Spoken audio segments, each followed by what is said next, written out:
Las perlas del Señor, con el pastor Justo Román. Amigos y hermanos, el Señor les bendiga. Seguimos considerando la tercera lista de dones o habilidades especiales, prácticamente sobrenaturales, que recibimos los creyentes en Cristo de parte de Dios y por la unción del Espíritu Santo. Esa tercera lista está en 1 Corintios capítulo 12 y a partir del versículo 28.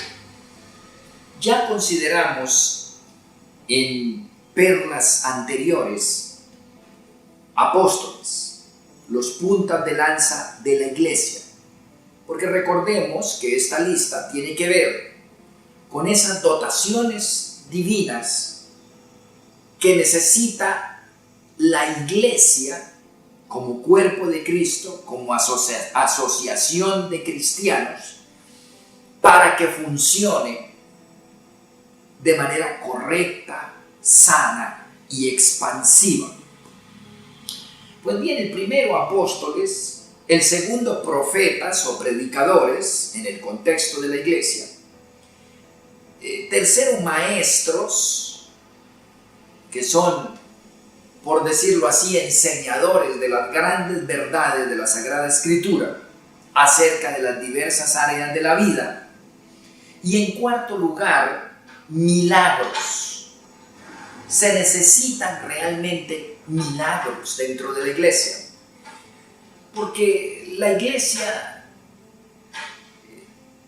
combate el reino del infierno. El príncipe de este mundo estorba a la iglesia. Sabemos que después de la caída del hombre en Edén, el diablo se tomó el control del mundo en la tierra. Y es el que crea guerras y divisiones y corrupciones y deslealtades y asesinatos y engaños y un montón de cosas más. Porque Dios le había entregado al hombre el señorío sobre la tierra con autoridad divina, pero el hombre esa autoridad divina se la entregó al diablo y Dios tuvo que respetar, porque esa autoridad era de él y él se la delegó al hombre. Tenía que respetar su decisión, su libre albedrío. Se la pasa al diablo y el diablo se enseñorea del hombre por voluntad, repito, del hombre, y convierte la tierra en un infierno. Dios viene en Jesucristo y funda una institución para que enfrente el reino del maligno. Esa institución es la iglesia. Primero un pueblo, Israel, para revelar su palabra, y luego una institución entre los no israelitas, que es la iglesia. Así que para que la iglesia avance, necesita combatir el reino del infierno, del maligno. Dentro de la iglesia, del contexto de la iglesia y su obra y propósitos santísimos, tenemos que saber que el enemigo, el diablo, es el gran contendiente a vencer. La iglesia, para cumplir su propósito, hermanos, tiene que enfrentar ese reino contrario. Y para ello se requieren milagros. Milagros de todo orden, administrativo y ministerial, básicamente.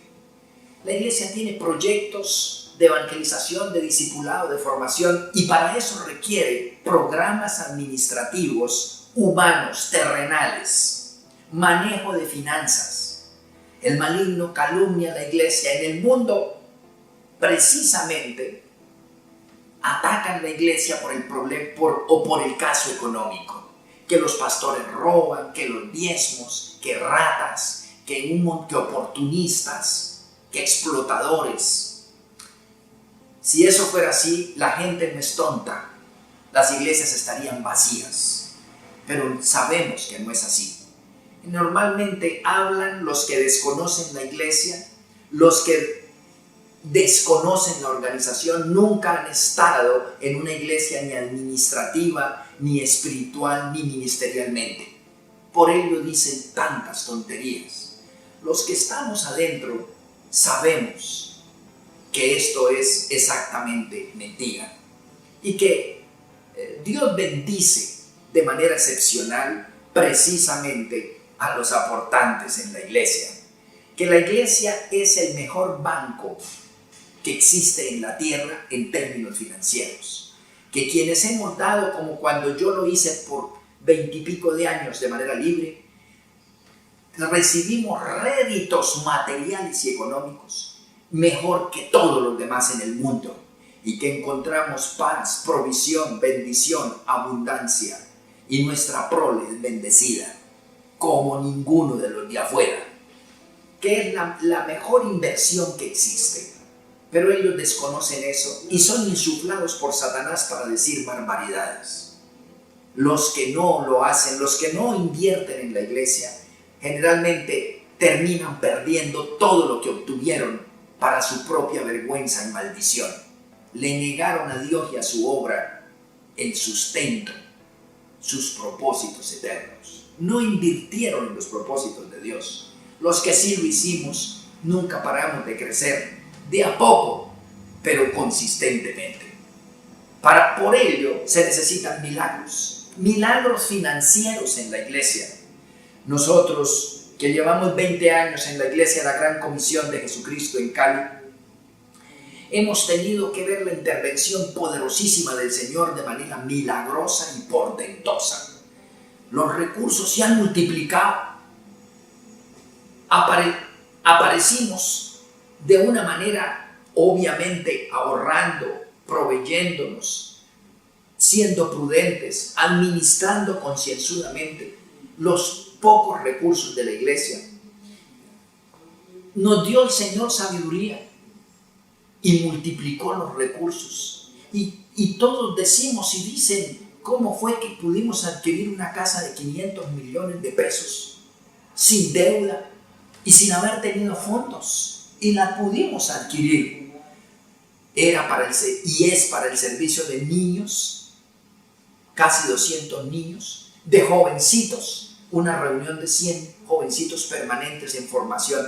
Ellos no devuelven económicamente cosa alguna. Sin embargo, la iglesia compró para servirle a los niños y servirle a los jóvenes sin recibir peso alguno de parte de ellos. Pero el Señor hizo un milagro para que pudiéramos hacer este servicio, esta bendición para ellos en su nombre. Él puede bendecirlos. Y el diablo sabía eso y quería estorbar. Entonces hizo un milagro financiero delante de nuestros ojos. Y como ese, montones de milagros operativos, financieros y ministeriales para que la iglesia exista. Y hay personas que tienen ese don de milagros. Entonces, ni siquiera yo lo tengo, sé que no lo tengo. Hermanos, oraron por ese proyecto, por ese plan, y el Señor lo capitalizó. El don de milagros en la iglesia, con el propósito de su expansión, de su inspiración y mantenimiento, es necesarísimo para que la obra de Dios se dé en la tierra. Por eso, el don de milagros aquí está encuadrado dentro de los dones eclesiales, que tienen que ver, repito, con la obra de Dios en la iglesia cristiana. El Señor les bendiga. Las perlas del Señor, con el pastor Justo Román.